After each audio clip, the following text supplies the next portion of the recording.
Hello, everybody. Hi, welcome. The hound of the house is coming in to say hello and is trying to stay in here. Hi, I her timing is impeccable. Because now what's gonna happen is she's gonna stay in the studio with me, and then when it's bedtime, she's not gonna wanna leave, but she's gonna want me to sleep in the studio, which is also the guest room. How are you? How are you? How is everything going? I am here. I am recovering from surgery still. So I don't know how long I'm going to last tonight, but we have opening statements to get to because the Karen Reid trial started today. So, what I'm going to start with is I am going to do a quick recap of the entire day. You're going to regret your choices, my doggo dog. At some point, she'll hop up and say hi to the internet because she's awesome like that. Um, but anyway, so let us recap what today was. So, in typical fashion for this particular trial, we got into court, and 3 minutes later, court was on a break because, well, Brennan dropped 4 motions over the weekend. For the man who keeps claiming trial by ambush on the defense side of things, my dude, 4 motions over the weekend, and it was a holiday weekend with 2 holidays. Because if you're up in Maine, Massachusetts, we had Patriots Day, which is why there was no court on Monday, which is why we're here at opening statements today.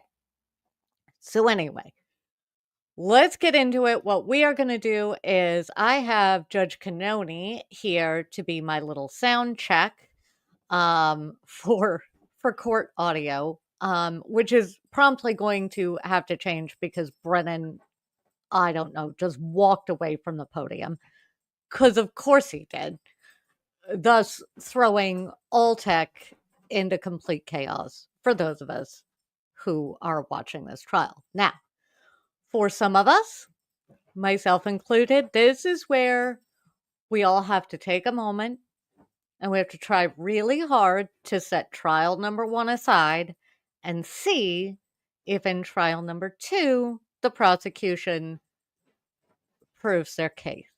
I do not necessarily think that is going to happen because, well, I'm pretty sure that there is evidence that did come in trial 1, so I don't think it's going to get missed by the defense in trial 2, where Brennan's timeline is already in dispute. But we will get to that. We will get to that. So I'm going to give Judge Canoni a couple of seconds in here, mostly to be our sound check, because I think I have a good feed. And then we're just going to do opening statements, and then I will do my best to do a quick zoom recap of the first 2 witnesses. We got through witness number 1. Witness number 2, as per usual with this particular judge and this particular trial, got we ended court day on a cliffhanger for motions where Alessi was big mad. I will try and summarize that. We might get to that later, but again, I am still recovering from surgery. So, everything is going well. I'm mending up fine, but doing this is going to be some up and down. We're just going to take it day by day because that's what we need to do. We just need to take it day by day and go from there. So without further babbling from me, oh, don't worry, there will be more babbling from me. There will be more commentary because I have sat and watched Nice and Quiet all day, and now now we're just gonna chat together. So let us No, let's do this. I think this feed is good. I think the sound level is good. But again, I defer. Oh, what am I doing? What am I doing? That one. That one. It's always a game. No, not that. Oh, StreamYard. Oh, StreamYard. No, and make me smaller. There we go. All right. So I'm sorry, Judge Canoni. That is a terrible, terrible pause face. Okay. She's going to be our sound check. We're going to hope that this is going to work. I trust that you, chat, would let me know if we need to adjust some volume, and I'll pause and adjust some volume. But we're going to do opening statements, and then I'm going to try and summarize the evidence that has come in from the witnesses so far. The one and a half witnesses that we've gotten through. Instruction. Finally, please continue to keep an open mind. I know that you will try this case according to the oath that you've just taken as jurors. When you took that oath, you promised that you would well and truly try the issues between the Commonwealth and the defendant according to the evidence and the law. This is Judge. If you follow that oath, approach this case with an open mind, and make your decisions fairly and without prejudice or bias or sympathy for anyone, then you will arrive at a true and just verdict, and that's all we ask of you. So it's now time for the opening statements. Mr. Brennan. Thank you, Your Honor. This is where we might need to adjust volume because he, of course, just walked completely away from any mic. At 6:04 a.m. on January 29, 2022, the alarm bell sounded in the Canton Fire Department. Firefighter paramedic Timothy Nuttall knew what that meant. His heart skipped a beat. He raced to his equipment and he picked up his bag, which was meticulous. There was a sign and a signal, and then there was a voice commanding that there was cardiac arrest. The most serious of calls for a firefighter paramedic, that means that a person's heart is stopped. He didn't know who it was. He didn't know where it was. He took his bag. He had just gotten to the station, and he rushed to the ambulance. He was one of the most senior paramedics that morning.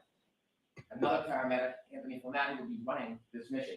He jumped in the back of the ambulance, the door shut, and they headed off to 34th Fairview Road.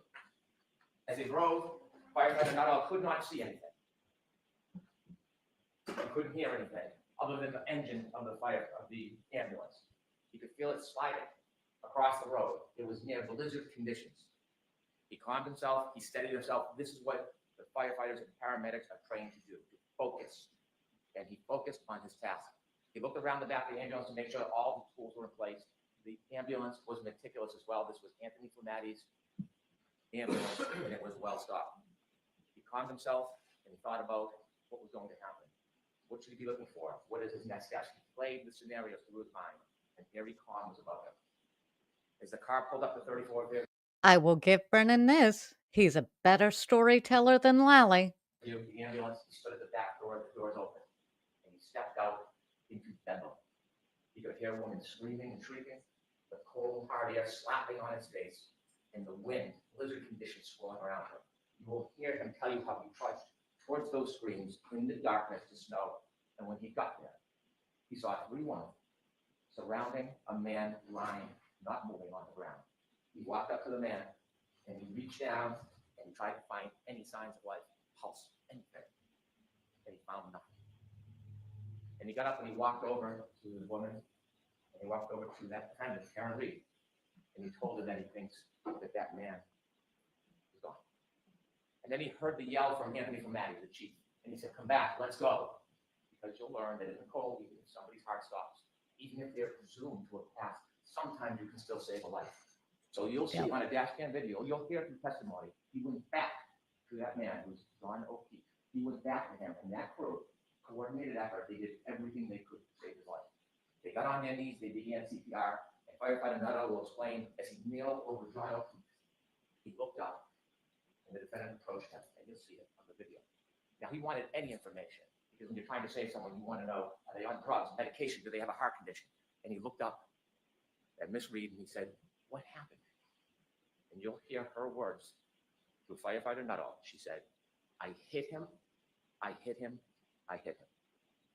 And it was at that time, through the words of the defendant, that she admitted what she had done that night, that she hit John O'Keefe. Now, those words didn't mean anything to firefighter Nuttall. They weren't in context. They didn't reconcile with the injuries. It didn't. Here's where I'm going to pause and say this. And yes, I'm going to pause throughout this. I'm going to try and let him have some flow and stuff like that. But he's trying to get out ahead of the fact that it's not in any reports. So, yeah, the I hit him isn't in reports. So he's trying to get out ahead of that. So he ignored it. Now, firefighter Nuttall is not a police officer. He is not an investigator. He is not a detective. He's a first responder. Now, So if you're a he gave first that information. responder, I promise, Brendan, I'll let you have some more flow in a minute. If you're a first responder, I would think that. So, having been in an emergency situation myself that was real bad, where you needed to call ambulance, paramedics, that kind of thing, when they show up, they want to talk to anybody with any information once they have taken care of the patient. In this particular case, I find it weird that if somebody is saying I hit him, there aren't any follow-up questions from anybody. It was useless to him. He continues to work on John O'Keefe, trying to save his life. You'll see the team put him on a stretcher. And when they lift him from the ground, even though there is snow accumulating, underneath John O'Keefe is simply grass, hard, brown, frozen. And beneath his body lays his cell phone. They bring him to the ambulance, and while they're bringing him to the ambulance, you'll see on the videos that other first responders speak to the defendant. One first responder, for 90, she will say, I hit him, oh my God, I hit him. And then she was interviewed or asked questions for background information, not a criminal investigation, just background to try to help John.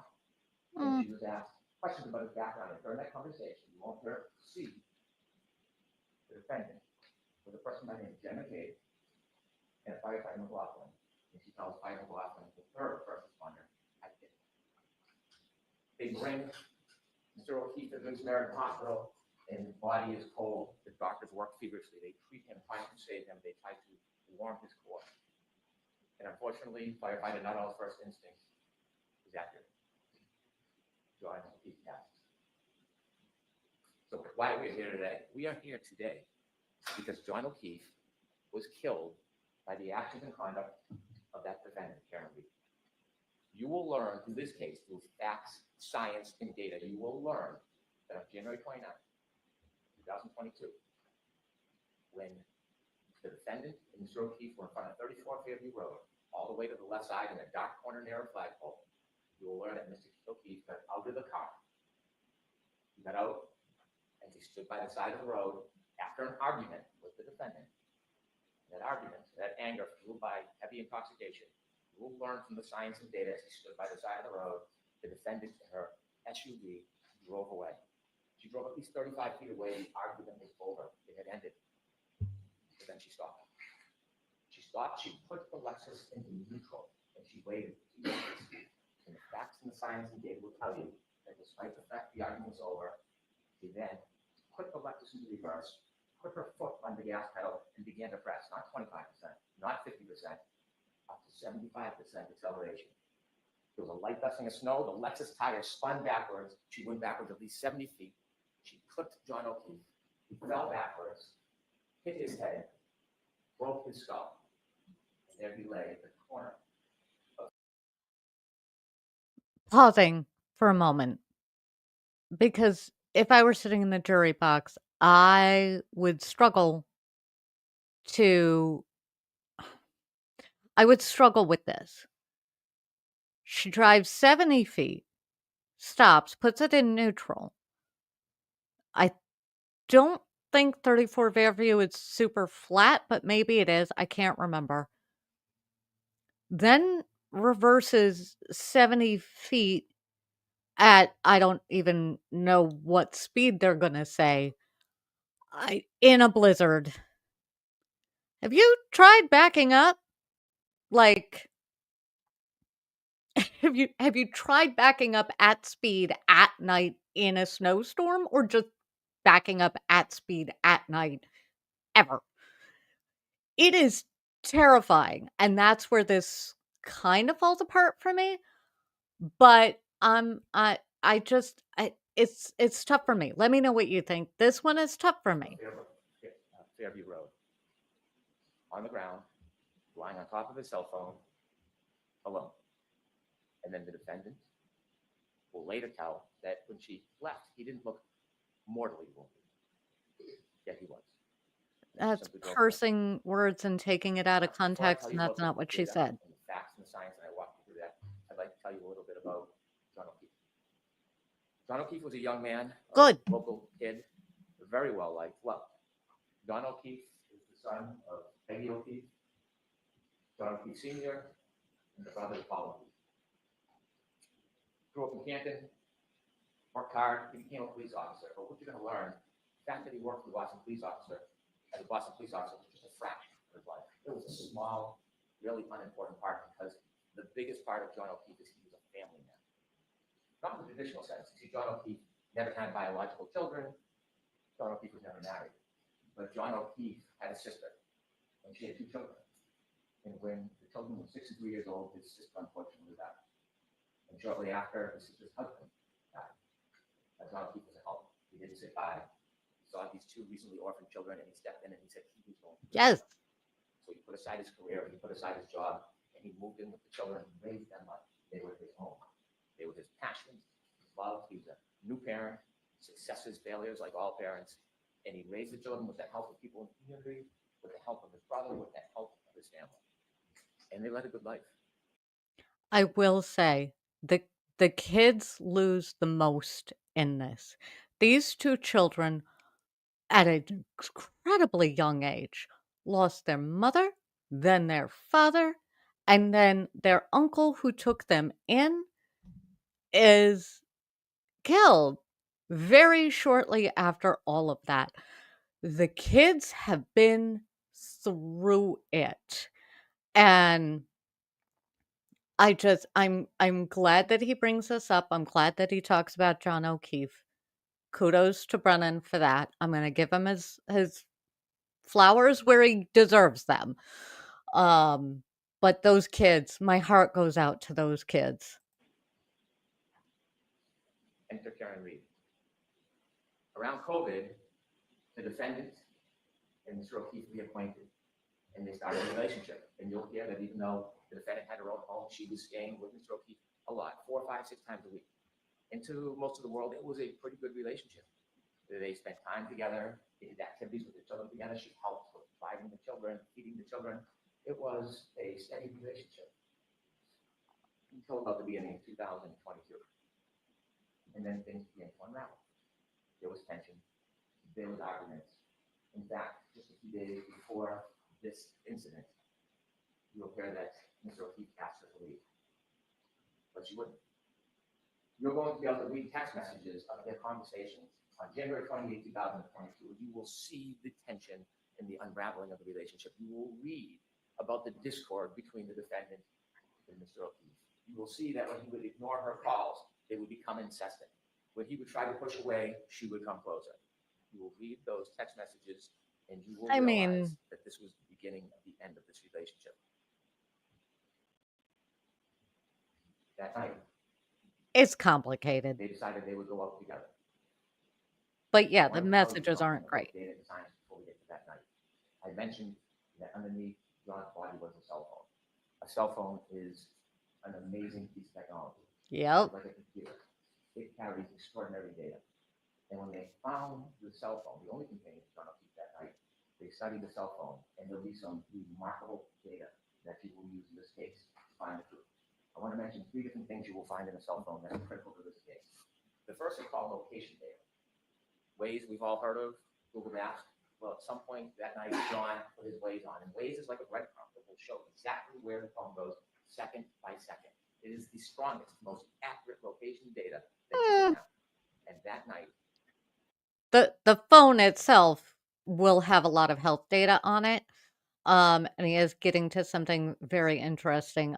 I have heard a lot of conflicting opinions on how Waze, the app Waze, tracks things. So this is where we're gonna have the battle of the experts. John was using waves. It also will have healthcare data. Healthcare data will show Yeah. that somebody is moving. Sometimes it's qualified as steps, but it doesn't necessarily mean somebody's stepping. Moving their arms, walking, turning. It doesn't show what direction or how far, but it shows movement of a person. Okay. And the third thing, remarkably, will be an expert in this case, who found a data file on the phone, and it tracks the temperature of the cell phone battery. That will be critical to your analysis. That is new evidence. That is new evidence. I'm very curious. So with that, I want to take you back to the timeline of that night. After the discord, both the defendant and Sir O'Keefe decided they would meet at a bar called McCarthy's. Interesting. McCarthy's is a local bar. A blizzard is pending. And people are getting together in a celebratory mood. They go to McCarthy's and you see a video of McCarthy's. And you will watch both Sir O'Keefe, friends, and the defendant drinking alcohol. And you Yeah, everybody was drinking that night. I'm curious with the health data because we're gonna have a battle of the experts on the health data, and I'm really interested as to who is going to I'm really interested as to who is gonna win me over in this round. Because I'm always curious with the experts. I'm always curious with the experts. No. will count 8 vodka drinks that the defendant drank. They arrive at 8:50. They stay till 9:45. She consumed at least 7 of those drinks in less than 2 hours. The last drink, you'll see when they leave the bar, she puts it under the jacket, and they walk out and they go to another bar to meet their friends called the Waterfall. They reach the waterfall sometime around 10 p.m. I don't know about When the they go into the number of waterfall, drinks, you'll see but a video. And when I said celebratory mood, you will see a group of friends of John O'Keefe, many who are friends with Karen and John, and you'll see them clapping and happy and joyous as they're there. You'll see many hugs between John O'Keefe and his friends and the defendant and many of the people there. And they spend some time together, there's drinking, and they all do a shot. And that will be at least the 8th drink within 3 everybody was drinking to a level that makes me never want to drive in Canton ever. hours. So you will see from this data, not just the cell phone data, but there's some other very important data. And the other piece of data that goes hand in glove with the cell phone is information on the defendant's Lexus vehicle chips. You might have heard of black box in an airplane, where there's some type of event that captures a small amount of time. Well, that was captured in the defendant's Lexus. That black box information with the cell phone data will tell you everything you need to know in this case. It will bring us step by step through the entire night to the death.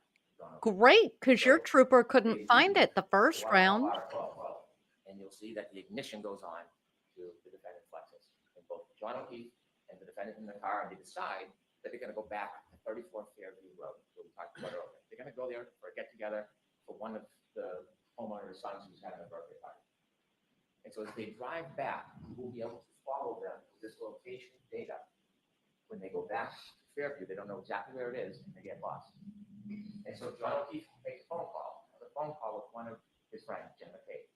And during that phone call, which the defendant listens to because she recounts it, and trying to get directions, Jim McCabe tells John O'Keefe, it's near Bella's mom's house. Which is just weird. Somebody that John had dated before. And so as they make their way to Fairview, you will see there's a road that comes down like a loop, and that leads to Fairview. They take a wrong turn on the loop, and if they do a 3-point turn in the driveway, you'll see the exact precise driveway they turn into, because some type of acceleration movement triggered that black box in the Lexus. And that's important, because that's 7 minutes before the road. And you'll see from the waves exactly where the car was. You'll see from the black box the event of the 3-point turn in the driveway, and then every turn down the Fairview. But before they get there, at 12:23, a truck is coming the other way. And the witnesses in that truck will say they blinked the lights, one of them saw a man and woman in the car, John and the defendant, and then they followed the Lexus because they were going to the same house. The truck stopped at the driveway, and the Lexus, the defendant's car, will appear because of the waves and be counted second to second, never stops. It rolls very slowly all the way to the end of the yard in the corner where there's a tree line and a flagpole. And they reach that location at 12:34:33. And they're in the car and they stay there. The truck waits, they speak to somebody in the house, comes out, the person goes back in the house, and they're there for about 5 minutes. We're now down to 2 minutes before the collision. The truck leaves, and now it's just the defendant and John. And while they're waiting outside at 12:27, John gets a text. You just said 12:30. driveway. I'm confused. 12:29, she texts again, are you coming in? You'll hear that Dermot gave others look out the window and see the defendant's Lexus in front of the flagpole at the far end. It's snowy, it's dark, it's windy. Pause there, Brennan, because my dad brings up an excellent point. Shouldn't the bartenders and/or waitstaff be facing charges for serving these folks more drinks? In the documentary series, this does come up where it is talked about that it's just kind of a thing where everybody knows these guys are cops. You serve them, you don't ask questions, you don't say no, and you don't pull them over. That there's this, it does get talked about in there. I don't know that that will come into court this time around. I will say that while the civil cases, I believe, are on hold until the criminal case gets done, the O'Keefe family has sued Karen Reed and either the Waterfall or McCarthy's, the bars that everybody was at, for the overservice. So there is a lawsuit in the works brought by the O'Keefe family. But yeah, you would think if there was an issue, and that's some of what we get into with the small town, everybody knows everybody. I mean, having lived in a small town where I knew a bunch of cops, there was, now mind you, this was 20 some odd years ago. Um, but I have been in small towns where, yeah, if it's the cop, you just let the cop get away with stuff. Because who you gonna call? The cop that's standing in front of you? Because he's probably the only one on duty. I mean, Canton's a little bit bigger than that, but yeah, that's where it starts to get messy. I think everybody should be in trouble for the amount that they were drinking. Okay, it's snowy, it's dark, it's windy. You will know that John O'Keefe was in that car, that Lexus, and didn't move because his healthcare data is not moving. It's not moving until 12:31:56. At 12:31:56, if he begins to move, you will have 20 seconds before he falls. 20 seconds. I want to point out that having watched trial number 1, now this hasn't come in yet, but in trial number 1, evidence did come out that Karen Reed's cell phone connected to the Wi-Fi at John O'Keefe's house at something like 12:34. So this is where this timeline is great, but I wonder if it's going to get blown to smithereens by the defense in a few weeks. I'm stuck on that at the moment, personally. He gets out of the car, the Lexus, and in But that that 20 evidence seconds, hasn't come in you'll yet. hear that user initiated. He looks at the phone, at the text message he indicates. It's now 12:32:09. He closes the phone the last time.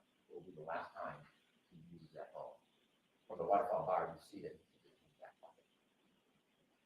And at that time, 12:32:09, last user, he has 7 more seconds to move before he lies dormant the rest of the night. We'll also have the information from the defendant's Lexus black box.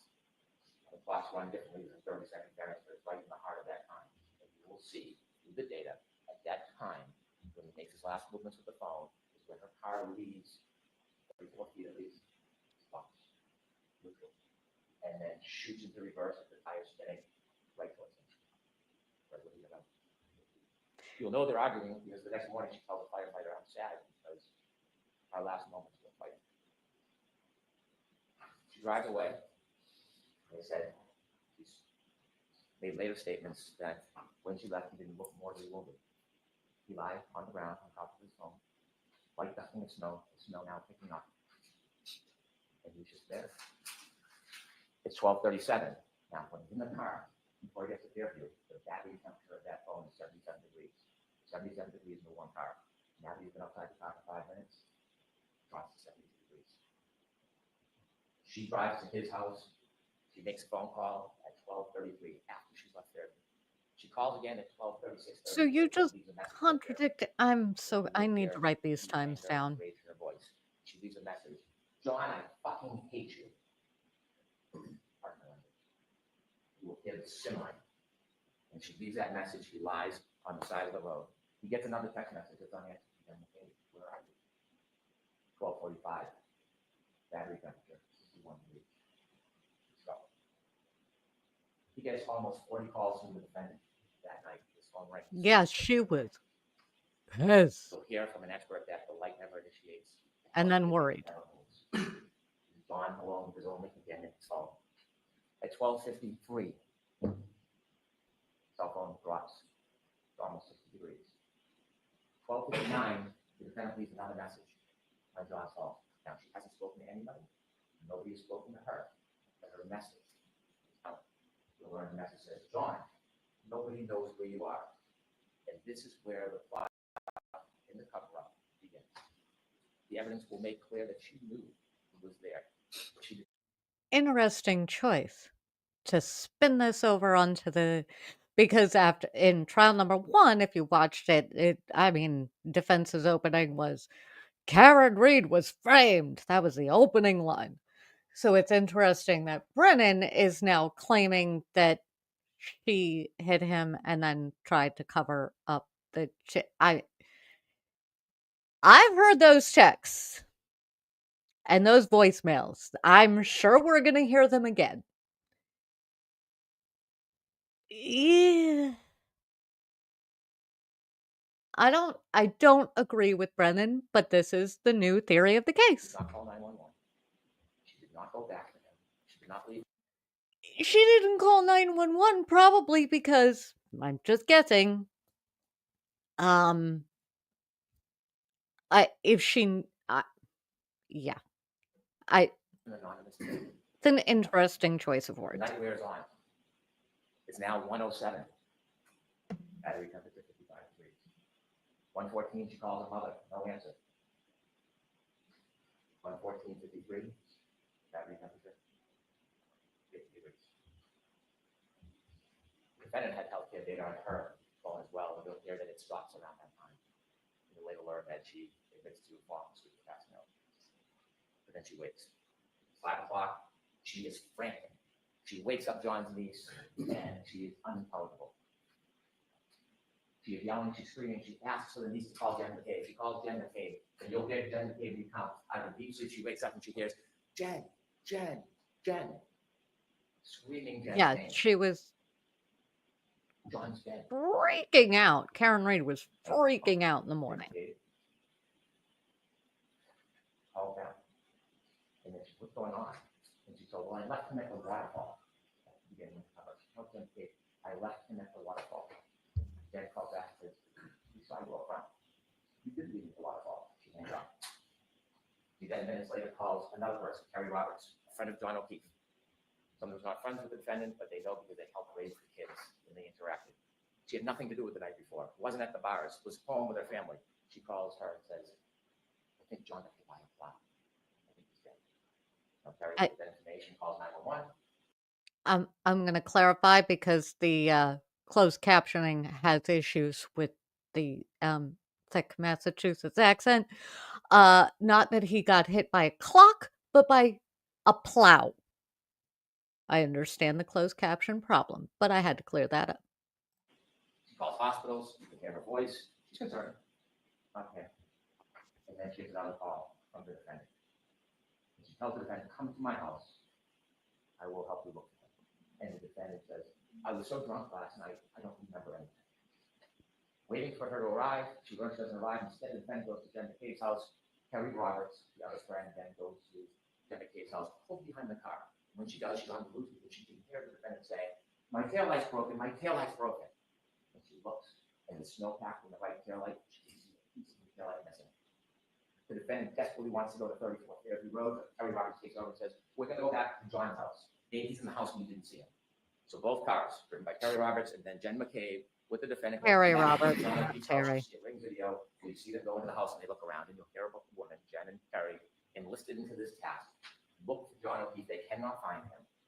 And then when Terry Roberts comes into a room, she sees, rather than looking, the defendant simply standing there, staring at the wall. At that point, the defendant insists they got to go back to Fairview Road. They decide to take one car. Terry Roberts is taking charge. She's going to drive. They leave Mr. Lexus and John O'Keefe's driveway, and they drive back towards 34th Fairview Road. You'll hear it is blizzard-like conditions. It is dark. They can barely see a thing. And when they get close to the edge of 34th Fairview, you hear the defendant start to scream, "There he is." Both women look and they can't see anything. She starts kicking the door. The defendant's kicking the door. "Let me out." Terry Roberts stops the car and lets her out, and she sees the defendant run exactly to where John O'Keefe is in the darkness. Just where she left him. Terry gets out of the car, starts to walk towards where the defendant is, and she sees the defendant lying on a body. She can't tell who it is because the face is still covered with snow. And she comes over and looks, and she wipes off the snow from John O'Keefe's face. She realizes it's one of her best friends in the world is John O'Keefe. And she starts to try to do first aid. They start to move him, and coincidentally at 6:06, when they start to move him, the cold air hits that cell phone battery. It drops from 50 to 43 degrees. And they try. Jim McCabe calls 911. And that's when a police officer arrives, firefighter Nuttall and his crew. And when they Jen McCabe's 911 call is real strange. Real strange. I'm sure that we will hear it. It's bizarre for somebody that is friends with him. Also, I do have to ask, it's a question that stuck with me earlier today. Carrie Roberts, in her testimony, talks about looking around, not seeing John, Jen not seeing John. But my question is, if Karen Reed has assumed something has happened to John, she is not looking for somebody, even if she doesn't know, right? Let's assume, as jurors, the correct thing, that we assume she's innocent. The prosecution hasn't proven their case yet. If you are looking for somebody on 2 feet walking around, you're not looking on the ground for somebody lying prone. If you think something has happened to somebody, you are looking for someone on the ground, not necessarily walking around. And so for me, this doesn't land the way that I'm sure it does for some, but it doesn't. This argument of Carrie didn't see it, Jen didn't see it, Karen saw it and shot right out of the car and went right to him, and therefore she must be guilty. That doesn't land for me the same way. I don't know. Maybe it lands for you. It does not land for me because there's just too many variables. This is why we don't trust eyewitness testimony as a rule, like as the only thing. lift him, that cell phone battery that shut down to 37 degrees, Terry Roberts picks it up and puts it in her pocket, and it immediately starts to warm. As she moves the pump data, showing movement starts again. I also have questions about that because I get why Carrie did that, but also if you have a lot of cops for friends, you should know to leave that phone right where it is. At that point, nobody knows what happened. The Canton Police Department comes. You can see the police cars and cruisers. They're not sure, so they look in the area where John's body is and find glass from the bar near his body. They find blood spots. They try to put the blood spots in plastic containers. They don't know what they're looking for at this point. There's no information. They don't believe or know that there's a crime. They just know that John O'Keefe somehow ended up here Plastic containers is one way of saying red Solo cups. with the broken glass and the blood.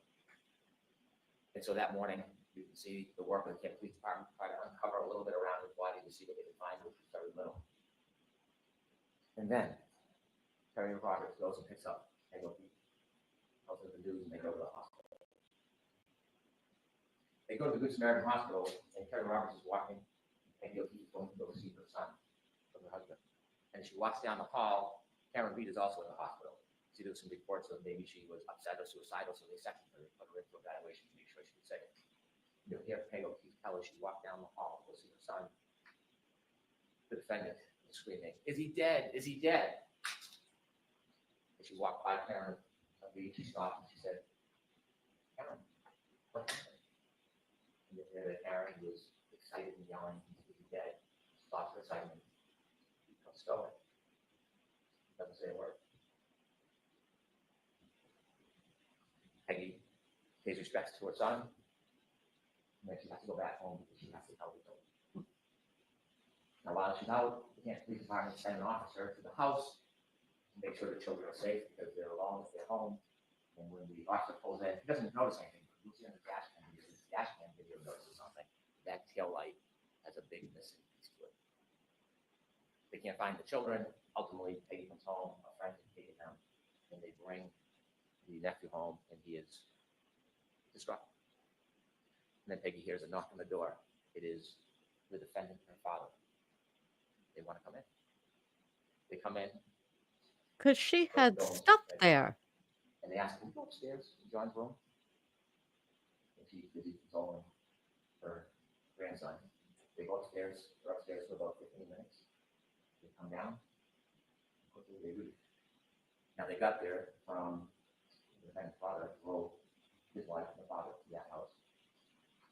But when they leave, they take two cars. They take the Lexus with the broken taillight with them. Whoa. Hello, sound.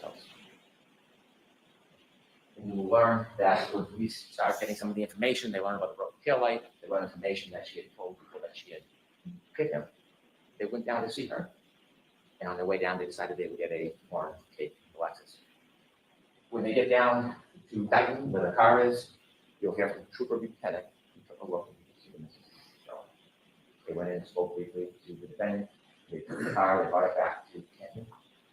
And so what to learn from the forensic evidence that will help with the science and data is that not only was the cell phone left behind, but also around that area, broken taillight was littered around John O'Leary's body. Littered around that area. When they got to the hospital, they noticed there was a shoe missing. As time went by, snow melted, they dug with excavations, they found the shoe on a little berm. What he's not saying is that this is like days later, not that night. Yeah, that sound suddenly fixed itself, and I don't know what happened. On the border between the street and the grass. You'll learn days later when they did the plant excavation, they found his cat frozen into the ground. Ultimately, they would find over the course of 10 days, it still melted almost all every piece of that broken taillight in that area. The hat, the sneaker, the glass. When the defendant left Mr. O'Keefe behind, he took with her something of Mr. O'Keefe called trace evidence. You'll learn on the back of her Lexus, around the taillight area, was John's DNA. And stuck to the side, grasping one last piece of John O'Keefe's hair. Now, John O'Keefe fell backwards and hit his head after he was clipped by the car. And you're going to hear from a very renowned doctor and neurosurgeon who's treated thousands and thousands of cases. And the wound on the back of the head, when he fell backwards on the cracking skull, called a basal fracture, it created an injury called counter-coup. After he was clipped by a car and fell backwards and hit his head on that hard rock ground, remember there's no snow, it's just a dusting at this point, the back of his brain hits the back of his skull and bounces up. When it bounces up, it leaves marks showing that impact. And this neurosurgeon will tell you, treated thousands of patients, that this injury, with reasonable degree of medical certainty, is counter-coup caused by falling backwards in your head. When the medical examiner for the state looked at it, they generally said blunt force trauma had it undetermined. So we brought it to the renowned neurosurgeon who does that. You're also going to hear from an active reconstruction, his name is Doug Welchman. Does not work for the state police or local police. He was hired to take a look at this case and the data. He will come in and explain to you exactly what I talked about, how the data from that black box coincides with the cell phone and the movements of the car, the moments before, during, and after the defendant struck Ronald Keith with the car. But wouldn't you have other injuries? Now, just a few more things I want to share with you. There are 3 charges against the defendant in this case. The first one, second-degree murder. When most people hear murder, they instantly think shooting somebody, stabbing somebody, saying, deliberate premeditation. Aurora will instruct you on the law. I'm not going to trample in that area, but I can tell you clearly, we are not going to try to prove that Karen Reed tried to kill John O'Keefe. We're not going to try to prove to you that she intended or wanted him dead. That's not second-degree murder. What we'll prove to you is she engaged in an intentional act, driving back at him at that speed in the storm, in the darkness, knowing that he was just gotten out of her Lexus. She intended that act, which would cause the flame. But that's what we'll prove to you, second-degree murder. Also, operating under the influence of alcohol, manslaughter will prove to you that she drove her Lexus recklessly. She hit John O'Keefe, and because she hit him and he fell back, she caused his death. The third charge is being seen after knowingly causing death. Again, she hit Mr. O'Keefe with a car. She knew he was injured. She left him behind. He died. That's the whole group. This case will come down to the science and the data. The science of the data of the cell phone is the best of historians. It doesn't suffer from intoxication. It doesn't suffer from memory loss. It doesn't suffer from emotion, pride, or prejudice. It is Emotion, pride, or pregnancy. That's the I just want to know about the rehome facts. It phone. is data, and that facts and data will lead you to the truth in this case. Interesting that a whole bunch of people that could have had their phones seized and combed through for information, destroyed them. But after Ms. Reed was charged, she began Well, with Aurora's rehomed campaign. them. A campaign to make public statements. 2020, Nightline, Fox 25, Mm-hmm. a documentary. Mm-hmm. We've had an opportunity to get many of her statements in the footage, and we're going to show much of it to you. Yes. And her statements to you will confirm what you already know from the science and the data, what you will already conclude from the facts independent about what she did that night. Her words simply confirm that her judgment is sound. And you're going to hear from her own lips in many of her statements, her admissions to extraordinary intoxications, her admissions to driving the Alexis, her admissions to being angry at John that night. And I mean, I think she had reason to be angry at it. Like to play for you clip one. You're going to hear the first of the statements that she made after she was charged. Yep, he's already bringing I it. mean, I didn't think I hit him, but could I have clipped him? Could I have tagged him in the knee and incapacitated him?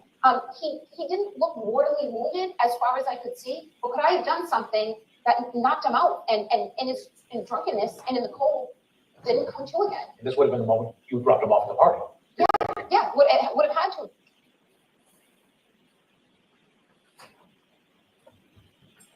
I want more context. Ladies and gentlemen, I simply ask you to follow the evidence, follow the science, follow the data. Ignore speculation, surmise, conjecture. Sir, you Stay need true to to the bring evidence. the which will evidence. lead you to the truth. That on January 29th, 2022, a very intoxicated defendant was angry and arguing about the relationship with John O'Keefe. And after the fight was over, she left, but then who helped? A lifetime of help was left at the corner of that yard, left to die with no help. The facts, the data, and the evidence will bring you to the truth, and the defendant's own words will confirm everything you've already concluded. All right, thank you, Mr. Jackson.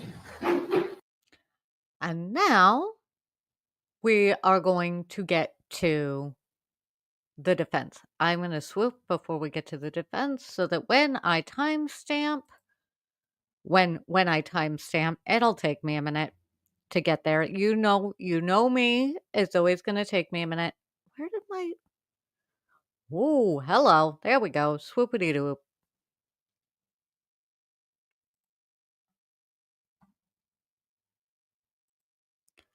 No, yes, it is unusual. I'm sorry, Mom. I misread that. That is very unusual. I don't know what happened there. That didn't happen on the feed that I was watching today. I'm on the AP feed. I'm using the AP feed. I might have to switch to Court TV because they have the best sound and they have the best things. They just also have a crawl under it, but they're also really nice in chat. And so we might just have to switch to Court TV next time. All right. Now we're going to listen to Mr. Jackson's. Now, I got to admit, I was taking notes through Brennan's. I stopped taking notes because Jackson had my attention. So. Could I have just a moment to readjust? Sure, the court officers will be kind enough to help you.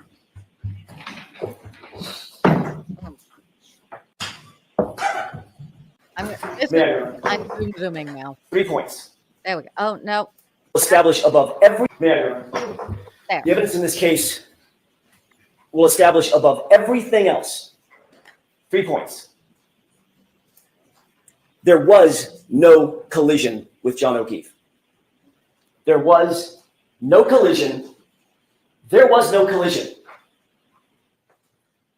John O'Keefe did not die from being hit by a vehicle, period.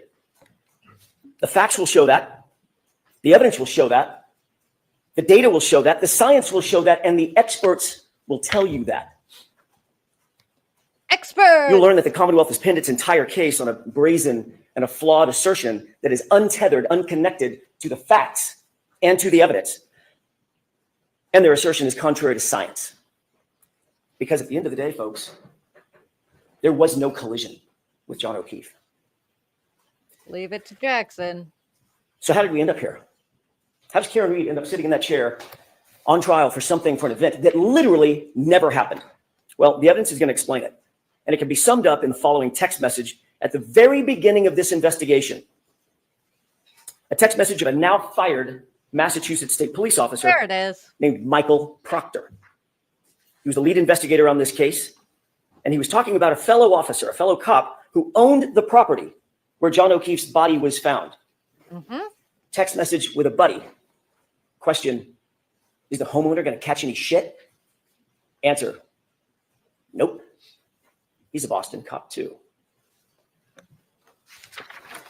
That quote defines the lack of integrity of the Commonwealth's entire case, its entire investigation, and this prosecution. Yep. During the course of this trial, you'll learn much more about Mr. Proctor, why he said that, and what it really means. Oh, we're going to learn What you'll see and hear in this courtroom in the coming weeks is not just a story of a tragic loss. And make no mistake, John O'Keefe's death is and was a tragic and tragic loss. Yeah. But the story you'll hear is about an investigation that was riddled with errors from the beginning, a rush to judgment, conflicted and corrupted from the start, corrupted by bias, corrupted by incompetence, and corrupted by deceit. Finally, it was corrupted by a deliberate effort to avoid and to cover up the very truth that you are seeking.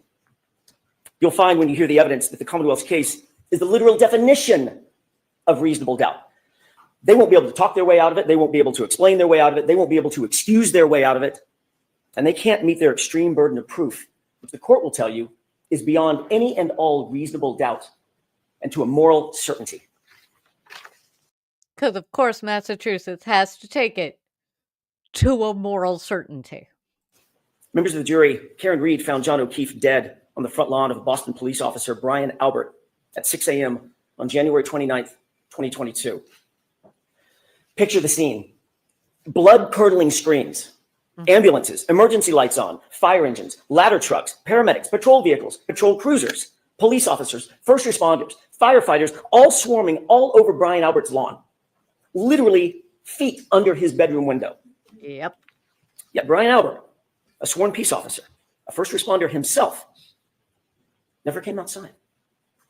Never went outside to see what the chaos was about, never went outside to see if he could assist a man in need, never walked outside his house to see if he could help a fallen fellow officer on his own front lawn. It's weird. More shockingly, you'll learn that lead investigator for the Massachusetts Police, Michael Proctor, never set foot inside Brian Albert's house that day. Never engaged in any investigation inside that house that day, even though a party with much alcohol had just occurred in that house, and even though a Boston police officer was found dead or dying just mere feet from the front door on that lawn. He never secured the crime scene, never separated and secured witnesses. He never properly collected evidence. He never secured the evidence. He never searched for signs of a struggle inside or outside the home. He never properly canvassed the neighborhood. Michael Proctor never did any of these things, even though fellow officers of Michael Proctor's actually mentioned, in their words, not mine, that it looked like John O'Keefe may have been, quote, in a fight. You'll have questions about that conduct. During the course of this trial, You'll find that the Commonwealth will not have answers. You'll see from the evidence in this case that this case carries a malignancy, one that is spread through the investigation, it's spread through the prosecution from the very start, from the jump. A cancer that cannot be cut out, a cancer that cannot be cured. And that cancer has a name. His name is Michael Proctor. Now, you didn't hear his name in the prosecution's opening statement. Not once. And I suspect that was probably by design. But make no mistake about it. The evidence will show in this Proctor is the very definition of the Commonwealth's case. Whoa, that was... And he's also their Achilles heel. folks, Definition of the Commonwealth's. The evidence will show in this I don't know what Proctor happened. is statement. Not once. And I suspect that was probably by design. But make no mistake about it. The evidence will show in this Proctor is the very definition Okay, I don't of the know what that Commonwealth's is, case. but it's on the feed. And he's also their Achilles heel. He He was is. the lead investigator on the case officer, the architect of the entire prosecution. You'll learn there's not a single part of this case, folks, not a single part that he didn't touch, that he didn't direct, that he didn't orchestrate personally.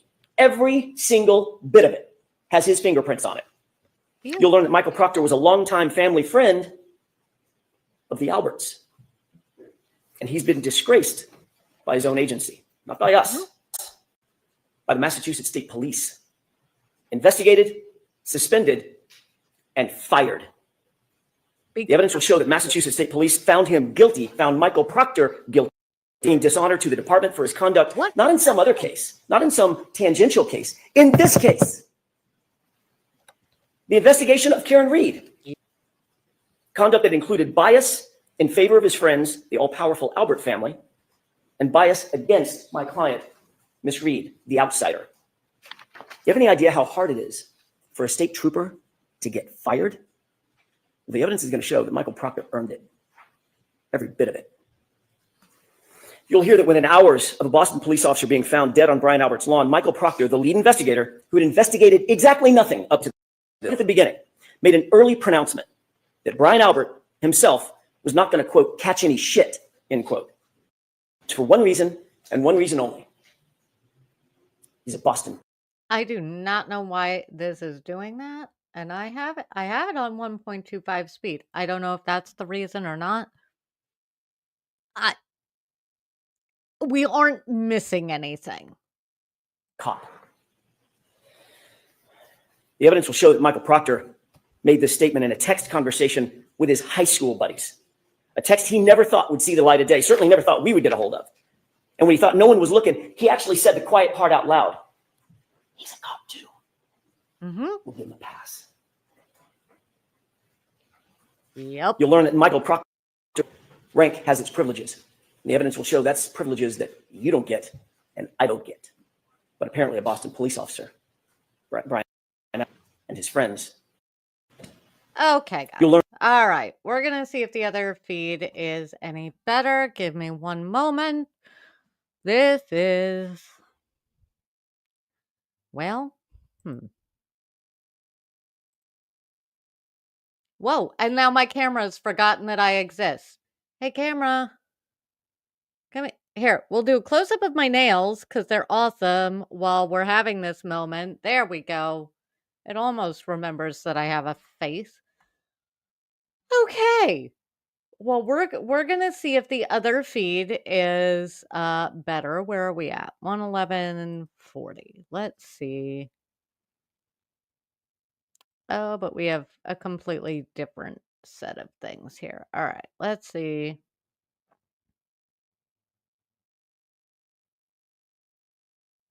I'm gonna guess we're gonna see how close I've gotten. We're changing feeds because that was just weird and I don't know why it's doing that. So, no, present. No, stop. Present. Share screen. Share screen. We're going to try the other screen here. Where are we at? That's the one that I want. Yes. Let's try. Let's see if this one does the jumpy thing, and let's see how close I am to where we were. Brian Higgins left the Nope. Albert residence, but he didn't drive home. No, I was close, but not quite. All right, Michael Proctor. No, closed captioning on. Ah.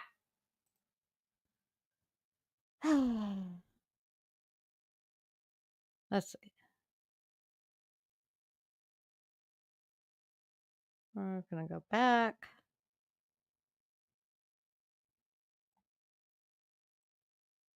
Where are we at? Where were we? There we are. No.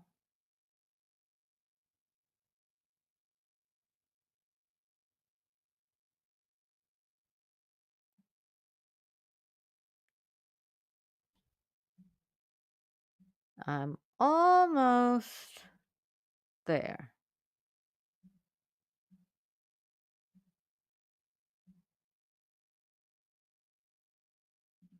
We'll go back just a smidge. Okay. There we go. There we go. Let's try this. World, his priority was to protect the brotherhood, to protect that blue wall, Close. to protect his friends who were at the Alberts house that night.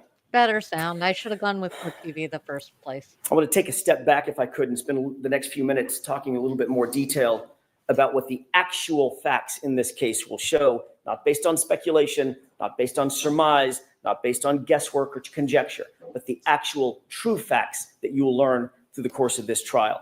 On January 28th, 2022, it was a Friday night. John and Karen had made plans to meet up with friends for drinks. It was a happy and normal night for them. They were affectionate, they were loving, they were in good spirits, nothing out of the ordinary. They started at a local watering hole called C.F. McCarthy's. You've heard that name before and you'll hear it again. And eventually they made their way over to the Waterfall Bar and Grill, another bar where they ended up. When they got to the Waterfall Bar and Grill, the Albert family was already there, already heavily drinking. You'll learn that this was no ordinary family, the Alberts. The Albert family was a well-known Canton family. Some might even describe them as a very powerful Canton family. Brian Albert was there at the waterfall. You'll hear that he's a longtime Boston police officer. His wife, Nicole Albert, was there with him. His brother, Chris Albert, a powerful Canton politician. He sits on the select board. The select board actually governs the police department, Canton PD. He was there. Correct. Didn't Chris Albert get ousted after this trial took place? I don't remember. Chat, let me know. I know you know. I don't remember. His wife, Julie Albert, was there. Their daughter, Caitlin Albert, was there. His sister-in-law, Jennifer McCabe, was there. Her husband, Matt McCabe, was also there. They were all there drinking before John and before Karen ever arrived. You'll learn that a man by the name of Brian Higgins, also a law enforcement officer and longtime friend, longtime pal of Brian Albert, he was also there. And the two of them, the two Bryans, had been drinking most of the night together. You'll see video footage from the waterfall, which will show you that Karen and John were happy. They were affectionate. They were caring. They were loving. Just business as usual, out on a date on a Friday night. But that exact same video footage which lead investigator Michael Proctor plainly chose to ignore that video footage. It paints a very different picture of Brian Higgins. You'll learn that Higgins had romantic designs for Karen. I mean, that becomes important. Brian Higgins had engaged Karen in flirtatious texts, but days earlier, she had put a stop to it. She had ghosted him, in common parlance. In other words, she did ghost him. It was kind of mutual. The evidence will show that the first time he saw her, and she ghosted him. And it was in her presence after being rejected by her, was when she walked into the Waterfall Bar and Grill along with her boyfriend, John O'Keefe. At 11:58 p.m., just minutes before John ultimately arrived at the Albert residence, you'll see a video at the Waterfall of an unsettling interaction, troubling interaction between Brian Higgins and John O'Keefe. Jackson's probably making more out of this than he needs to, but I don't know what other new evidence they found. I will say, chat, I will not put you through the cringiest text messages ever to hit court. We will summarize the ickety ick when we get to that day, because I'm only going to be able to get through it once. And unlike the lead investigator, Michael Proctor, in this case, you won't ignore that evidence. As the bar was closing around 12 midnight, the Alberts invited everybody back to their house for a get-together to just keep the night going. And you'll learn that Karen and John ultimately pulled up to the house. They got out of the SUV to make sure they had the right address. You see, neither John nor Karen had ever been to 34 Fairview. They weren't even sure they were at the right address. And the evidence will establish that John got out of the SUV and went into the house. Let me say that again. The facts unequivocally, the data, the science, the witnesses will all unequivocally establish that John O'Keefe went into the Albert home that night. Eyewitnesses and forensic new data evidence will establish that fact. When he didn't come back out, you'll learn that Karen grew increasingly frustrated. She got upset. She was left alone in a car, in the cold, in the middle of the night, with the car idling. John had gone into the house. She expected him to come right back out. And when he didn't, seconds turned into minutes, and minutes started to clock away. She left John a voicemail, then another voicemail, voicemail after voicemail after voicemail, text messages. But he was unresponsive. this too. He didn't pick up a single call. He didn't respond to a single text. The longer he didn't respond, the more upset she got. The Commonwealth will intimate, as they already have in their opening statement, that these voicemails are evidence that the two were fighting. The actual evidence in this case, however, will show the exact opposite. You'll hear that Karen was very agitated. You'll hear some voicemails where she's swearing. You'll hear voicemails where she calls him names. There's name calling. But you'll also hear the context of those voicemails. And every single one of those voicemails was left for John after he failed to come back out of the house, after he failed to respond to her voicemails and to her texts. Karen believed John had just left her sitting there, grabbed a beer, was partying with his friends. The evidence will actually show that John and Karen never had a crossword, not a single crossword that entire evening before he left that SUV and went inside the house. And you will learn what Karen had absolutely no way of knowing at the time. It wasn't that he wouldn't respond to her. It's that he couldn't respond to her. We're going to have new And the evidence will show you why. Let's talk about that. We'll introduce you to a doctor named Elizabeth Lopesada, a renowned forensic pathologist, a medical examiner, and a professor at Brown University. She will tell you that the injury to the back of John's head, first of all, was immediately incapacitating. And that has meaning.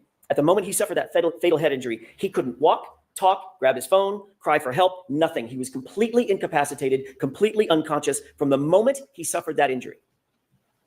He was completely still and incapable of interacting with anyone or anything. But the doctor will tell you something more, and just as important. She'll tell you that John O'Keefe did not suffer from hypothermia, as the Commonwealth will undoubtedly allege. That is his body showed no signs of it. No frostbite, no cold-induced injuries to his organs, no damage based on cold or frost. Ladies and gentlemen, the scientific evidence and the medical evidence will establish that John O'Keefe had to be injured somewhere else, somewhere warmer, and his body had to have been moved out into the cold. I am very curious about what that evidence is. And that's where, ultimately at 6 a.m., Karen found him the next morning. You will learn that John did not have a single injury consistent with being hit by a car. Let me say that again. The evidence will establish that John did not suffer a single injury on his body consistent with having been hit by a car. Not one. You'll learn that John's torso, his ribs, his chest, his arms, his hips, his legs, his knees, his ankles, his feet, all of them, no broken bones, no fractures, no contusions, no torn ligaments, no internal injuries, not even a bruise. Nothing consistent with a car accident, despite the Commonwealth's contention that he was slammed into by a 6,000-pound SUV. Not a bruise. Dr. Lopesada will tell you with medical certainty that, in fact, John was not struck by a vehicle.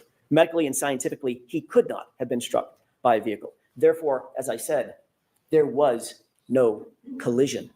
Yeah, no. She will tell you that the patterned abrasions on John's right arm, the patterned abrasions you see over my left shoulder, they're not the result of being struck by a car or a taillight. You'll take one look at these injuries and you'll agree with Dr. Lopesada. The evidence will show that these injuries are from an animal, like a large dog, like the large dog that was inside the Albert house that night.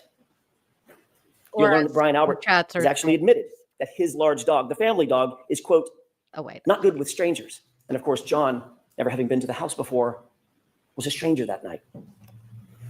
You'll also learn that, oddly, yeah, I don't understand why you have a party at your house if your dog's not good with strangers, if you don't take care to let people know that and put the dog somewhere where everybody is safe.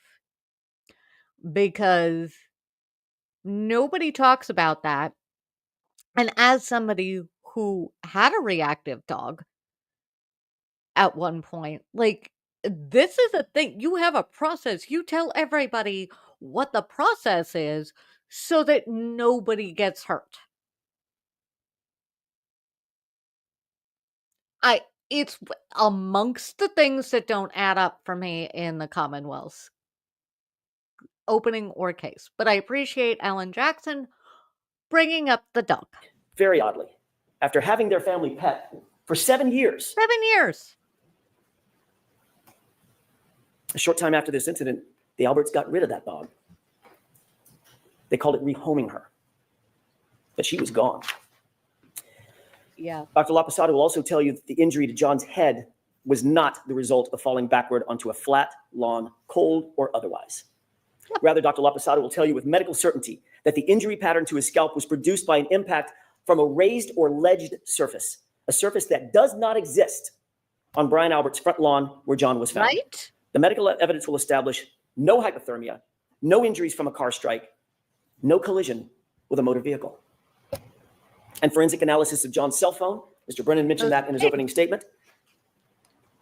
The Commonwealth's own expert will ultimately support the exact facts that I just told you, including the temperature data. John O'Keefe was injured someplace warmer, and he was moved. That alone That's new. is reasonable doubt, but there's much more. You'll also learn that there were many people at that after-hours gathering at Brian Albert's house who would have left by the front door just feet from where John O'Keefe's body would have ultimately been, had he actually been there, right after 12:30 a.m., which is what the Commonwealth's claim is.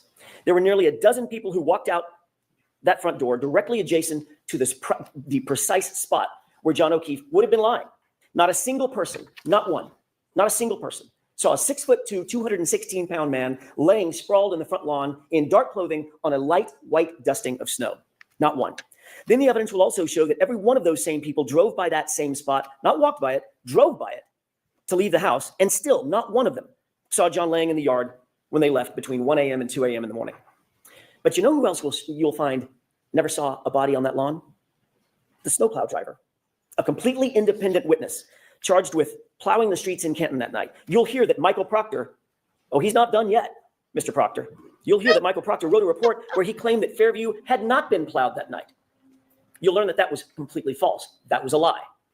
Michael Proctor did not want any more witnesses. He didn't want the truth. And he falsely claimed that the road was never plowed. You'll learn that he wouldn't look for the plow driver, but we did. And we found, and we'll introduce you to, Brian Loughran. He plowed Fairview that night, and what he's going to tell you is that there was no body on that lawn at 2:30 in the morning. You'll learn that Brian Loughran passed by 34 Fairview, traveling right next to Brian Albert's front yard, and at 2:30 a.m., John O'Keefe was not there. But you'll see that the plow driver also provides some other troubling information, troubling testimony for the Commonwealth. You'll learn that after making that pass at 2:30 a.m., he showed up with his plow an hour later.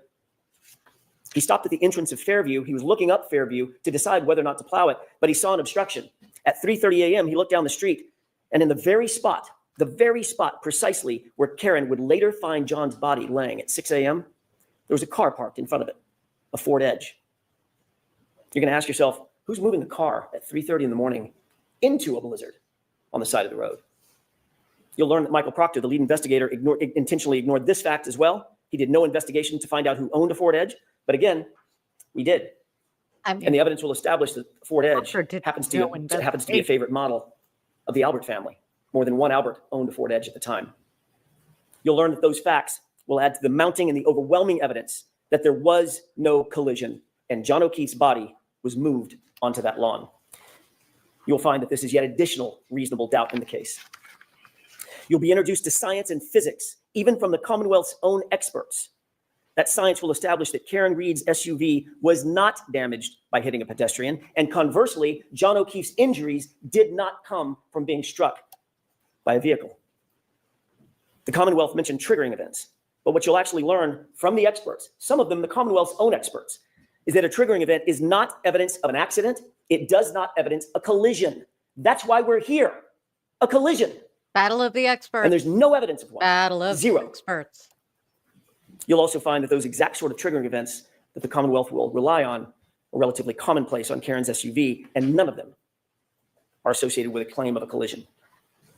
Folks, the science. I'm also going to point out that in trial number 1, they apparently couldn't get a whole lot of information out of the Lexus black box because Trooper Guarino couldn't figure out how to get into it, called Toyota, and they were like, well, you do this. And he was like, I don't know. Also, if you're following the Birchmore case at all, this same Trooper Guarino is the same one who missed like 30,000 text messages in the Birchmore case.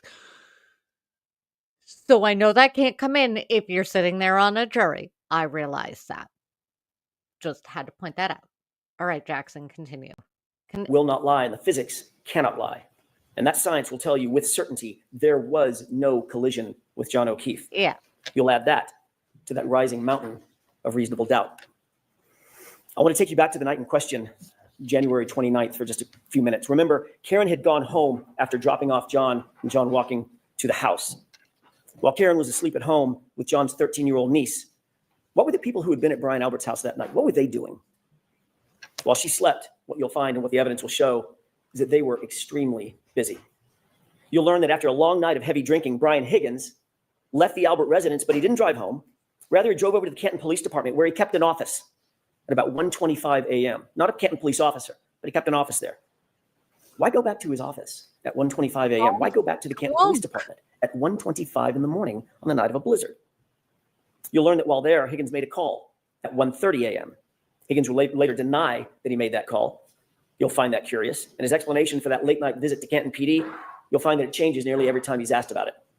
You'll learn that after everyone left Brian Albert's house, Brian Albert actually claimed he had no contact with anybody else except his wife. No contact. Yeah. Until he woke up the next morning. So he says. Then you'll learn that that too is a complete lie.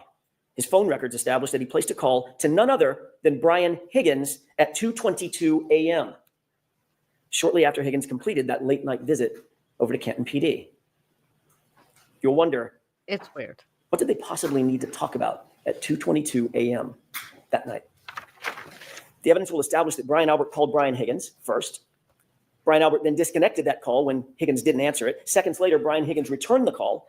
Brian Albert then did answer that call. They spoke for 22 full seconds, had a conversation, then they both hung up their respective phones. You'll learn that when they were asked about these calls in conversations, both Brian Albert and Brian Higgins lied about it. Both of them. They said they never had a call with each other. But then ultimately, when they were confronted with their own cell phone records and they could no longer deny the calls, they were asked independently, explain yourself. And they both came up with the exact same explanation. A butt dial. The amount of butt dialing that these guys The evidence will make you question, why did Albert and Higgins speak at 2:22 a.m.? And why did they both try to cover up that phone call? You'll also learn after this incident and within days of one another, both Brian Higgins and Brian Albert, both police officers, both trained investigators, got rid of their phones. Both of them. Yeah. That's weird. And what else you'll learn?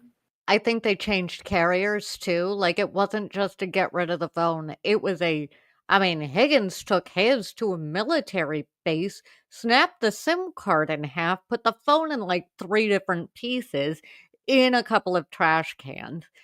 Yeah, and I think everybody switched phone carriers too. It's weird. It's weird. And he's walking. So, a fun fact. If you guys have missed some of the latest motions, the defense can't point a finger at anybody else. They can only stick with reasonable doubt at this moment. So you are watching. Oh, yeah. Sorry. Spoiler alert. Spoiler alert. Evidence I expect to come in.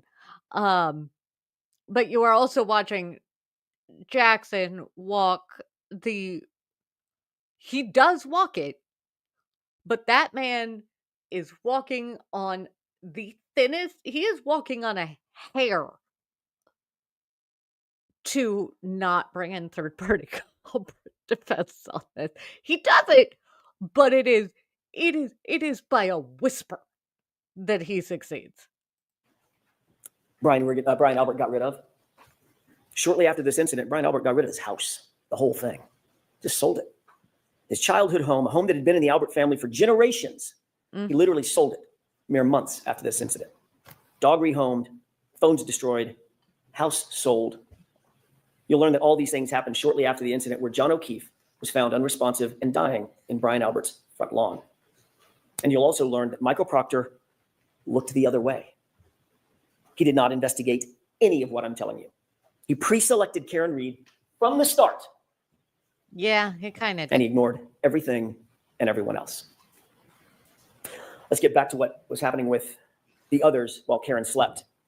What you'll learn during this trial is that Brian Albert's sister-in-law, you've heard her name before, Jennifer McCabe. She was at the waterfall that night, and she was over at the Albert's house that evening as well.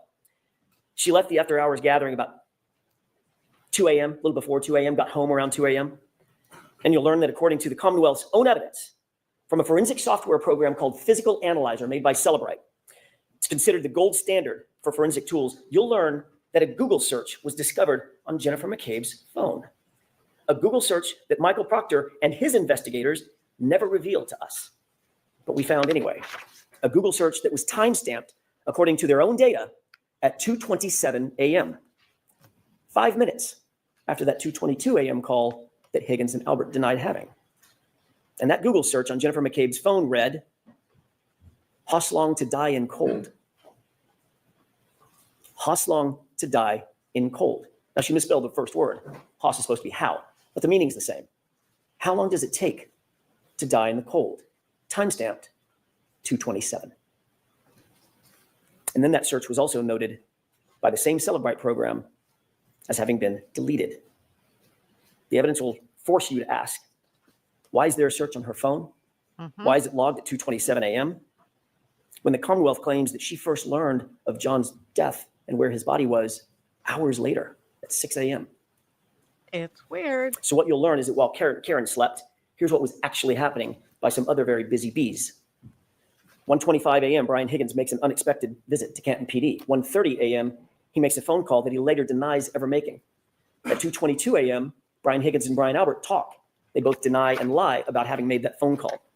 2:27 a.m., 5 minutes later, a Google search appears on Jennifer McCabe's phone, Hoslong to die in cold, hours before John's body was ever discovered. A Google search she denies making, and that she later, or at least it was later logged as deleted. Meanwhile, at 2:30 a.m., the plow driver confirms that O'Keefe's body was not on the lawn of Brian Albert's house, not at 2:30 in the morning. And at 3:30 in the morning, that area was obstructed by a Ford Edge like the one the Albert family liked to own. The evidence will show in the meantime, Karen dozed in and out of a fitful sleep for the rest of the night, only to awaken just before 5 a.m. And that's when she realized, in a panic, John had never come home. And you'll see, it wasn't like John to not come home. That morning, you'll see and hear evidence that Karen's emotions had morphed. It'd gone from frustration and anger, which you'll hear in the voicemails, to abject fear. Fear that something bad had happened. The evidence will establish by this time, Karen was panic-stricken. She had a feeling something was very, very wrong. She was freaking. She was unable to get a hold of John. Karen went to go look for him. She got in her Lexus and she backed up to leave her garage at One Meadows. You'll hear a lot about that address, One Meadows. That was John's house where Karen was staying. She backed out of the garage, and during the course of the trial, you'll hear that she actually struck another car with that right rear taillight. During the course of this trial, the Commonwealth is going to desperately claim that Karen Reed's taillight was actually damaged by hitting John O'Keefe. They'll have no evidence of it, mind you, none. But they'll make the claim. We'll show you a video of exactly how that taillight was originally damaged, or exactly what happened at 5:07 in the morning. The facts will show that it was damaged in John's own driveway at 5:07 when Karen backed up and made contact with another car in the driveway. This is 5 hours after she dropped John off and he went into the Albert residence. As a result, the taillight was minimally cracked, but it wasn't completely shattered or damaged or broken. And that's the condition of the SUV when Michael Proctor got a hold of it. That becomes important. You'll hear from an independent police officer, an eyewitness to the damage on that SUV, someone not connected to Michael Proctor or under his control.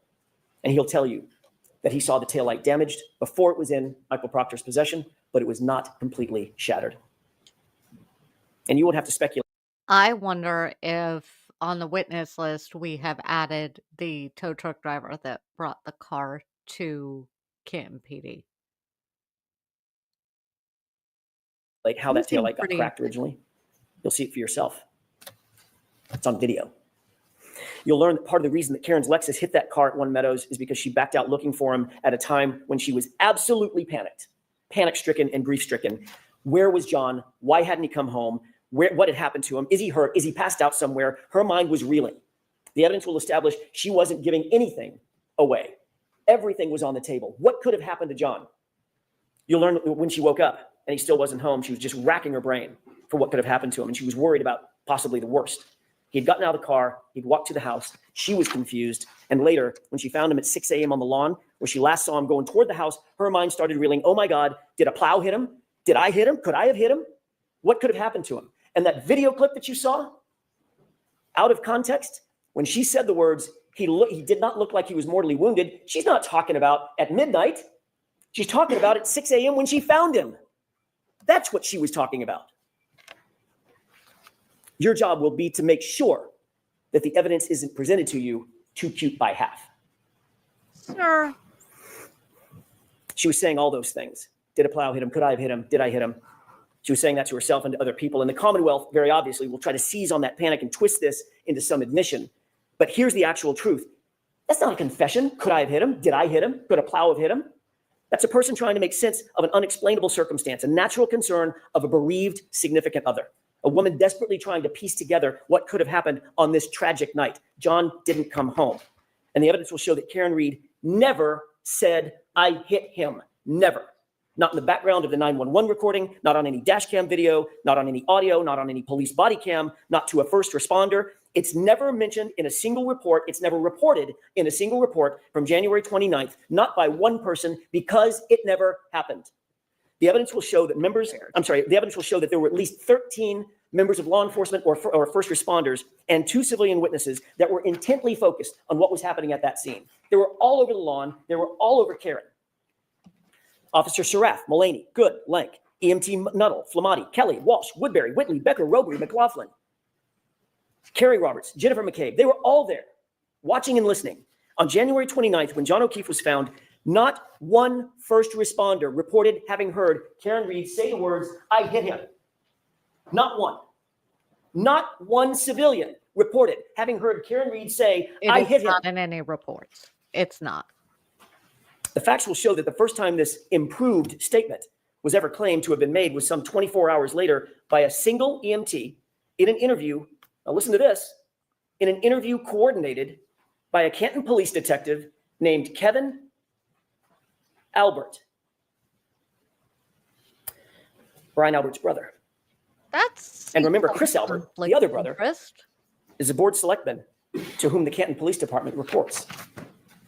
And what's more, you'll learn that Katie McLaughlin, that's the EMT, that's the single EMT, the first person to have claimed to have heard this unrecorded and unreported statement, is years long, close personal friends with a young woman named Caitlin Albert. You heard that right. It's Brian Albert's daughter. During the course of this trial, you'll become familiar with and you'll realize that the Alberts are indeed a powerful and indeed an influential family. And that will mean something. You'll learn that there are other major problems with the prosecution's case. The evidence will establish that Michael Proctor himself, the lead investigator and architect of this entire case, has a long-standing and personal relationship with the Albert family. Yes, that same Albert family. His sister was close friends with Julie Albert. He personally sat at head tables at weddings, or at a head table at weddings with the Albert family. He entrusted the Alberts with babysitting his own children. You heard that correctly. And yet he was the lead detective assigned to investigate the circumstances of a Boston police officer laying dead on the Alberts' front lawn. That's not just bias. That's not just coincidence. That, folks, is corruption. And you'll see how far it went.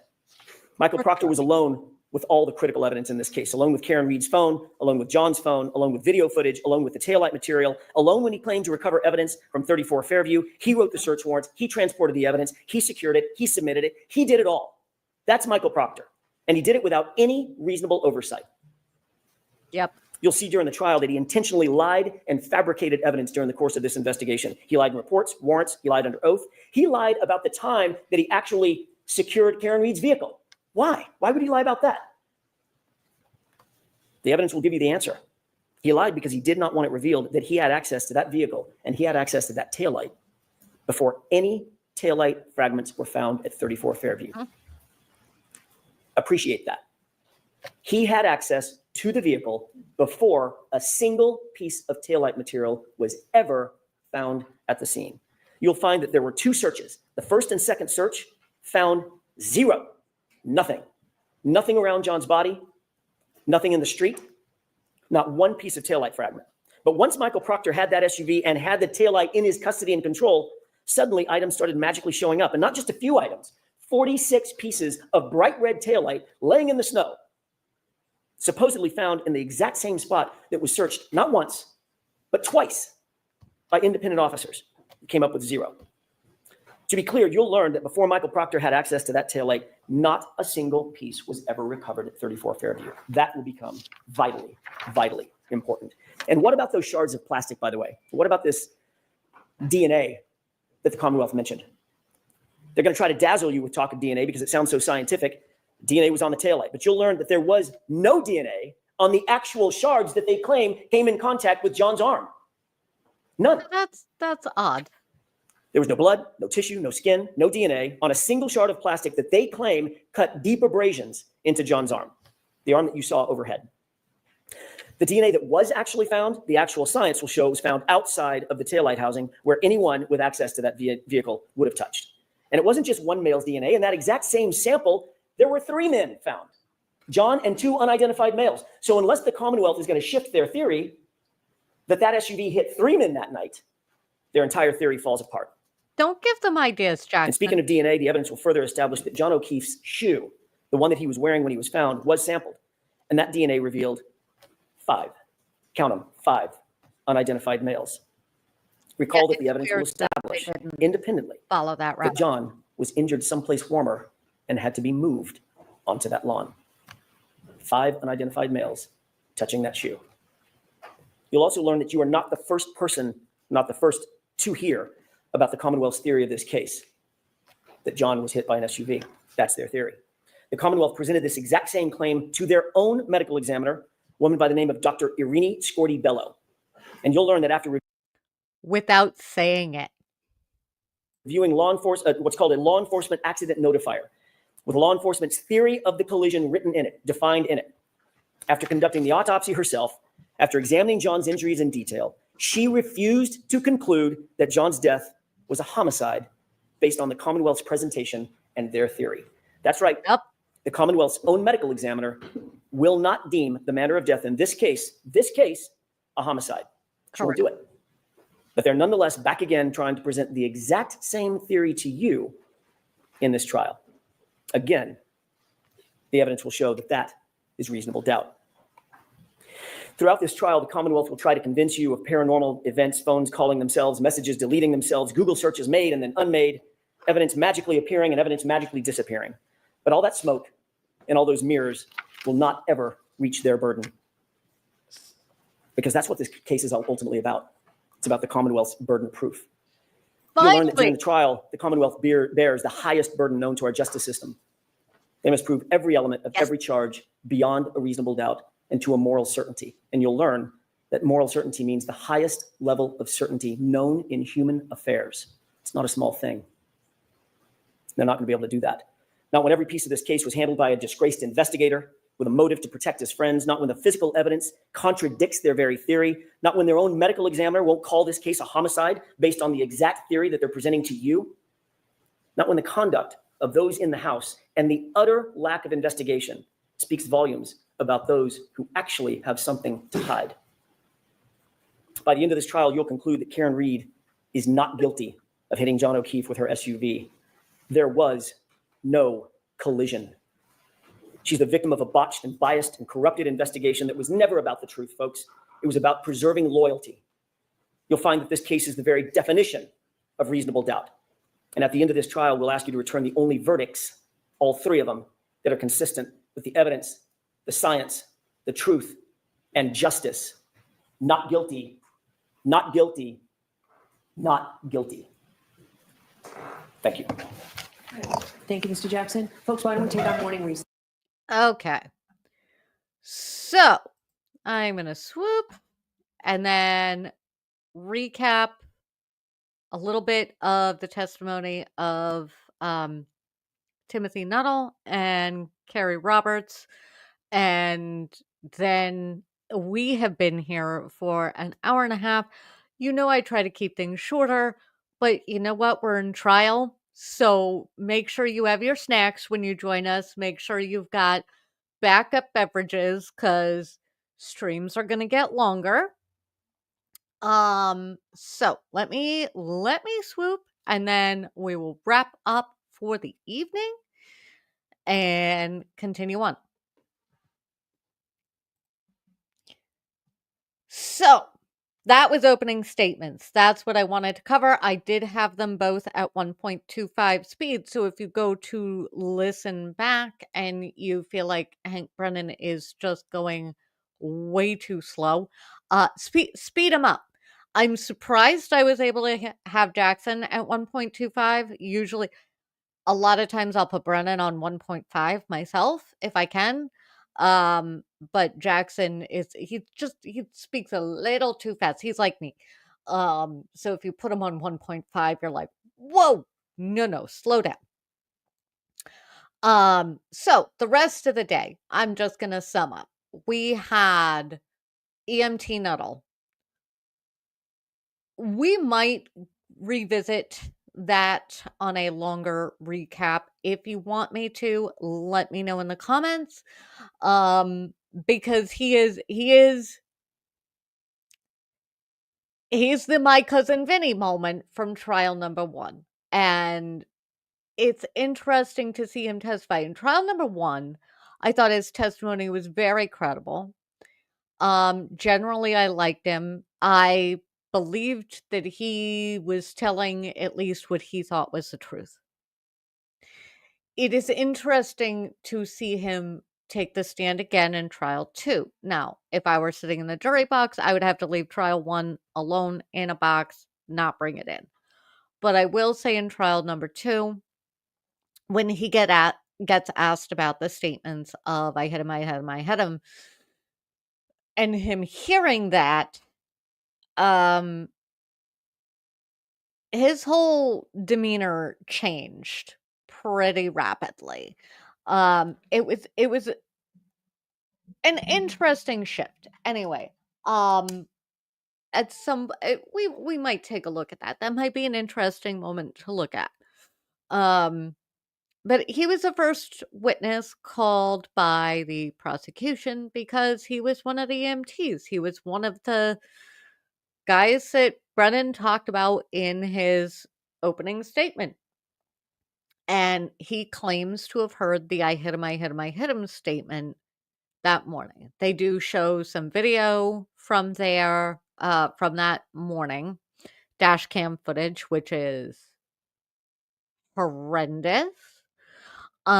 It's you can see things, but it's dash cam video looking out into a blizzard. So we've had the first establishments that it is snowing, it is blizzard conditions, and John O'Keefe, oh, pardon me, was cold when he was found. So, chat, let me know in the chat and in the comments who caught if you're a juror, because I know a lot of you did not watch trial 1. This evidence is new to you. Who had the better opening statement? If you're sitting there on the jury, did you find Brennan more believable? Did you find Jackson more believable? I'm curious. What are you thinking? I am very pleased that the defense finally brought in reasonable doubt. They didn't take it up to 10. They focused on reasonable doubt. And the fact that the prosecution didn't they didn't meet their burden, in my opinion, in trial number 1. I don't think they're going to meet their burden this time. Maybe I'm wrong. We will see. I could be wrong, but I don't think they're going to meet their burden. Mom says Jackson. Mom says Jackson had a better opening. I think Jackson had a better opening because I stopped writing notes when I was watching it the first time. I was just watching them. I also truly have an aversion to Brennan. But he did better than Lally. If you need to sleep, go put on Lally's opening statement from trial number 1. You'll be out in 2 minutes. I'm sorry, Attorney Lally, but Lord, that was the most boring opening statement I've ever heard. And I watched the Depp Heard trial where Elaine went on for like 3 hours in her opening. So, just saying. All right, so we have a couple votes for Jackson. First witness was Nuttall, who was brought in to basically say that he heard the I had him a statement. And yeah, mom said could follow every thought. Brennan was more confusing to follow. Brennan is Brennan is so confusing. And then we had Carrie Roberts. I probably will go over Carrie Roberts' testimony today, at least some of it. She will be on the stand again tomorrow. So we Nuttall came in. It was snowing. He found O'Keefe, got him in there. He confirms that John O'Keefe had a big egg on this side of his head and an injury to the back of his head, wasn't breathing, and the scratches on the arm. Most famously referred to as furrows in trial number 1, which was a miscommunication between Nuttall and Jackson. And what was weird about Nuttall is so here's how it goes. If you don't watch court as much as I do, here's how these things go. Prosecution examines their witness. That's direct examination. Then the defense gets to do cross-examination. Then the prosecution gets to do redirect, i.e., any holes that the defense poked in, prosecution can come along and say, here, let's write this. So that's redirect. And then the defense gets recross. On redirect, so Brennan re-questioning, trying to correct the record on some things with Nuttall, Brennan's condescension came out loud and clear. And I ended up writing a note that was like, why is Brennan treating his own witness like he's a hostile witness when he's clearly not? That was one of my notes. I mean, it was shorthanded for that, but yeah. So anyway, we established that. I don't think it did much other than we need that witness to establish where John was, what the conditions were, some other things about the injuries, that kind of thing. It's why I'm not going over it other than doing a quick summary.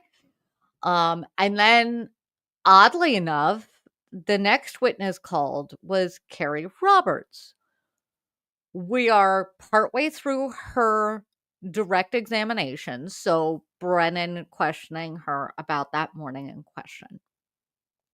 In trial number 1, Carrie Roberts was not cross-examined, and I don't know that that's going to be the case this time. So, but this court likes to keep things punctual. Judge Cannone loves to keep things punctual. Clearly not anything that I possess, but she will end court at 4 p.m. on the dot if she possibly can. So of course, like, Roberts barely finished a cliffhanger of a sentence today, and the judge called everybody up to sidebar and then sent the jury home for the night. And it was just as Brennan was getting into his flow. So the attorneys need to be prepared that if they are approaching, like, don't get into a group. Attorneys, if you happen to come across this feed at all, if you're getting into a groove, like, glance at a clock, because if 4 p.m. is approaching, just chill.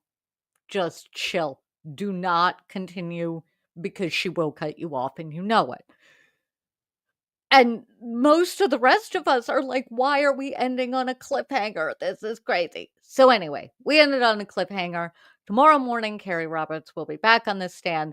I've given up trying to figure out where we're going from here because it's a totally new trial.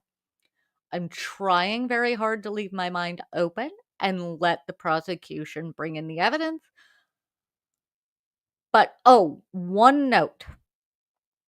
Opening statements and closing statements are arguments. They are not facts. Like, they are. the attorneys can get away with saying a lot more in opening and closing statements than they can at any other point in the trial. So just note that. Um, it's where a lot of opinion and speculation, things like that, can come into play. Now they have to deliver. These are great opening statements. Now both sides have to deliver on their opening statement. I'm sure I had other thoughts, but I am now getting distracted by some of my some of my openings getting itchy, which is good. Good, that is healing. Um, I am gonna try and while you're here, if you I know Runkle is doing recaps tonight. Everybody, linked down below, are all the places that I'm watching this as well for gavel to gavel coverage and everything. Everybody's covering it. You find your favorite lawyer, you find your favorite YouTuber. We're all covering it because it's better than most things on TV these days. And it is one area where, honestly, side note, we have enough insanity happening in the world. I'm liking a court that runs the way it's supposed to, even when I get mad at it, even when I get mad at the judge, even when I get mad at the prosecution. I'm glad there are eyes on this because this many eyes is keeping this running the way it should, or at least is going to have a lot of eyes on it if it goes sideways. So, I'm going to be watching tomorrow. Runkle is on now, I think. So if you just tap on his thing down below, he's a Canadian attorney and has quite the colorful language when describing some of these things. Highly recommend. Always a good time. And everybody else, I'm in their chats at times too. I am watching there. We are back at it tomorrow at 9 a.m. I will keep you guys up to date. I am hoping to be able to do recaps, but we're going to take everything day to day because I am taking my life day to day right now. I promise we will catch up on everything at some point. Hopefully I'll be back here tomorrow night. I don't actually know. Anyway, if you made it, you're here. I forgot to do always, always I forget to do the YouTube things. Do the liking, the subscribing if you're hanging out with me. Thank you so much. Tell the algorithm so that more of us can get together and chat. And in the meantime, on that note, I need to try and convince the dog to move to her actual bed. And I need to relax a little bit and get into a different position from this sitting one. Anyway, thank you for joining me. Thank you for being here. As always, no, I need to pull up the thing. Yes, as always, be well, do good, remember to bark a lot, and I will see you in the next one. Thanks for being. Thanks for joining us for another episode of The Unfiltered Tea. Don't forget to hit that like button. If you have a story you want our unfiltered take on, go ahead and drop it in the comments, and we will see you next time.